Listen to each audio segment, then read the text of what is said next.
Meninos, uma dica que eu acho vai ajudar muito vocês no enfrentamento das questões.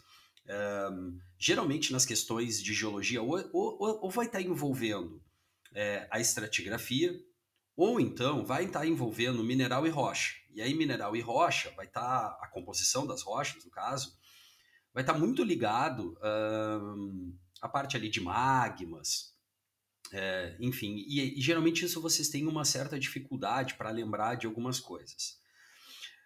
Pensem o seguinte, quando lá no 7º ano e no 10º ano a gente começou a estudar vulcões, a gente viu o seguinte, tem 3 tipos de vulcões. Vulcão explosivo, vulcão misto e vulcão efusivo. Qual que era a diferença crucial que a gente analisava lá? Era tipo de lava. Lava ácida, lava intermediária, lava básica. O que fazia uma lava ser ácida ou uma lava ser básica? A quantidade de sílica. E quando a gente analisava as temperaturas dessas lavas, a gente via que quanto mais sílica, menos quente, né, vamos dizer assim, mais frio não daria para dizer, mas menos quente seria a lava. Quanto mais sílica, menos quente seria a lava. Isso fazia com que a lava ficasse viscosa e aí o comportamento daquele vulcão seria o explosivo.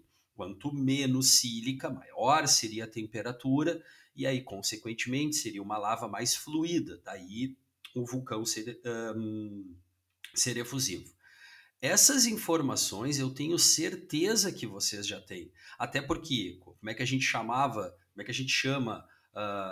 essas lavas quanto à constituição de sílica? Lavas básicas, e aí a gente fazia a relação com o basalto, lavas ácidas, a relação com o riolito, né? Uma lava riolítica. E a gente viu também lá que os seus equivalentes das rochas intrusivas, porque a gente está falando de lava, então é uma rocha que está se formando na superfície ou perto dela, né? Então seria uma rocha extrusiva ou vulcânica. Os seus correspondentes, eu sei que vocês já sabem também. O correspondente do basalto é o gabbro, o correspondente do riolito é o granito. Muito que bem, dito isso, se vocês colocarem na mente de vocês essa imagem aqui da série descontínua do Bowen, grande parte dos exercícios vão ficar mais fáceis de vocês analisarem. Por quê? Porque o que a gente está vendo aqui na série descontínua do Bowen? A gente está vendo os minerais se formando, certo? À medida que a temperatura vai diminuindo, determinados minerais vão se formando e vão, digamos assim, deixando aquele magma. Não é bem isso, mas para nós é o que importa, tá? E o que vai sobrando aqui embaixo, geralmente, é a sílica, tá bem? Então, primeira questão, a gente tem que decorar isso aqui, coloque isso na cabeça. A Olivia pirou no anfíbio, eu sei que vocês já decoraram. Então, isso aqui já está fácil para vocês decorarem, tá? Agora, decora a plagióclase aqui. Começa pelo cálcio, depois cálcio, sódio, depois sódio, tá bem? Tá, mas qual é a relação que a gente tem com as rochas, por exemplo, e o vulcão? Aqui do lado, ó, tá as rochas que vão sendo formadas em relação à temperatura.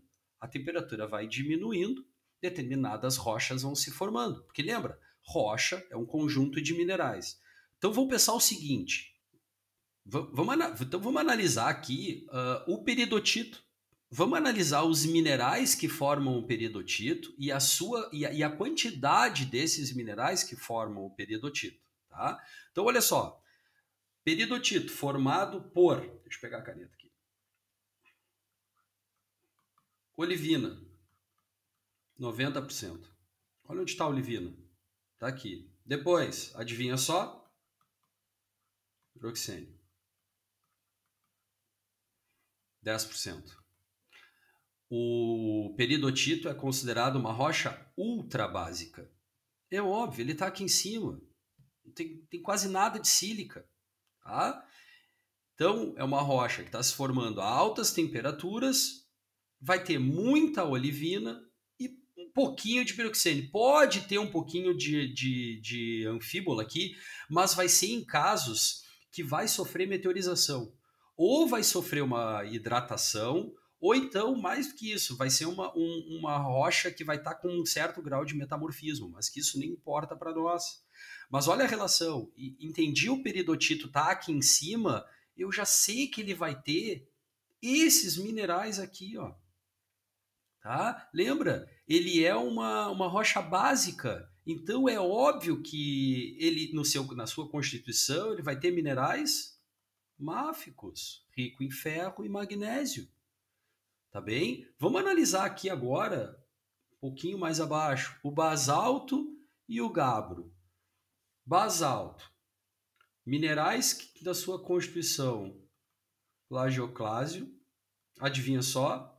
Sódio ou cálcio sódico? Nenhum deles. Cálcio. Bem, e depois um pouquinho de proxênio. Tá? Da mesma forma, gabbro. A diferença é que o gabbro vai ter um pouquinho de olivina também. Um pouquinho não, bem considerável. Então olha aqui, ó, são rochas básicas, tá? Que estão se formando a altas temperaturas. Logo, elas têm pouquíssima sílica. A sílica vai acabar formando aqui embaixo, ó, o feldspato, moscavite, quartzo, vão ser utilizados do silício para serem formados.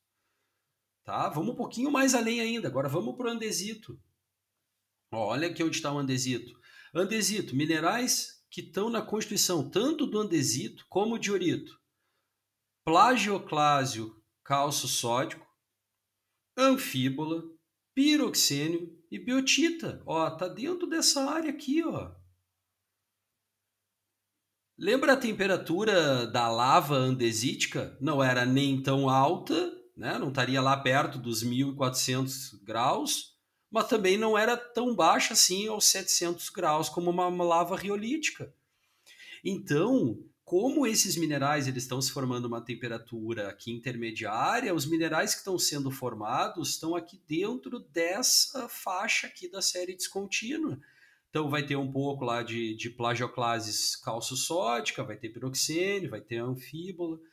Então, se eu tiver uma ideia aqui ó, do andesito diorito, eu já consigo fazer uma relação aqui ó, das temperaturas, dos minerais que vão estar na sua constituição. E aí, se eu tiver uma noção, por exemplo, aqui, dessa parte que vocês já decoraram mais fácil, né, com aquela frase idiota que eu criei para vocês, eu sei que o determinada rocha tem mais piroxeno, mais anfíbola, então ela fica mais fácil de eu perceber a faixa que ela tá e a acidez ou basicidade dessa rocha. Tá? Vai estar aqui num ponto intermediário. Tá bem? Agora vamos para avançar. Vamos analisar os minerais que formam o riolito e o granito. Adivinha só, sílica maior que 70%. Tá bem? Depois, adivinha só, adivinha o que riolito e granito tem muito? Quartzo. Né? A gente aprendeu lá no 5º ano, granito, a textura do granito, que é a textura farerítica, que a gente vê os minerais, qual eram os minerais que a gente aprendia lá no 7º ano, que a gente estava, no 5º ano, na verdade, estava vendo no granito, quartzo, feldspato e mica. Em alguns, obviamente, pode ser a moscovite, que aí dá algumas colorações diferentes no quartzo. E é exatamente esses os minerais que a gente encontra no riolito e no granito. Ah, mas e na série contínua? Adivinha só? Plagioclásio, sódio. Sódico, no caso. Esses minerais aqui, eles não se formam a baixas temperaturas. Qual que era a temperatura da lava riolítica? Era a temperatura mais baixa. Se retia mais os voláteis. Então, tinha muita sílica, era muito viscosa, e aí dava o comportamento explosivo no vulcão. Então, olha só, eu estou relacionando aula de vulcão, tá, com as diferentes, aqui não seria magma, né, aqui seria lava, porque aí a lava é o magma que foi perdendo os voláteis. Então, eu estou relacionando o tipo de lava com a série descontínua. Então, é isso aqui que vocês têm que saber, ó.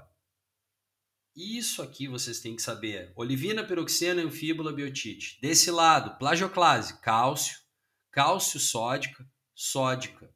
E aí, vocês têm que saber esses carinhas aqui, ó. Tá? Deem um jeito de grudar isso aqui no cérebro de vocês, essa sequência aqui, porque isso vai salvar muita coisa. Qualquer exercício que venha falando de determinados minerais que estão aqui dentro, já vai ser mais fácil de vocês, na hora de escrever uma resposta, por exemplo, dizer lá, por exemplo, esses minerais, então, eles são félsicos, essas rochas, né?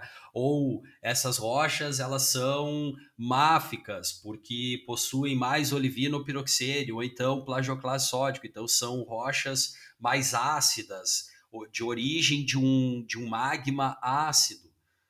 Tá? Ou então, quando eu analisar um magma muito básico que fusionou determinadas rochas, por exemplo, fusionou o granito ou o riolito. Então, provavelmente vai ter a mistura do magma formando um magma andesítico, ou, dependendo da quantidade de sílica que tiver, um magma ácido. Tá? Então, tenham clareza nessa imagem aqui, que eu tenho certeza que vai ajudar muito o estudo de vocês e o enfrentamento, principalmente das questões de desenvolvimento. Tá bem? Valeu!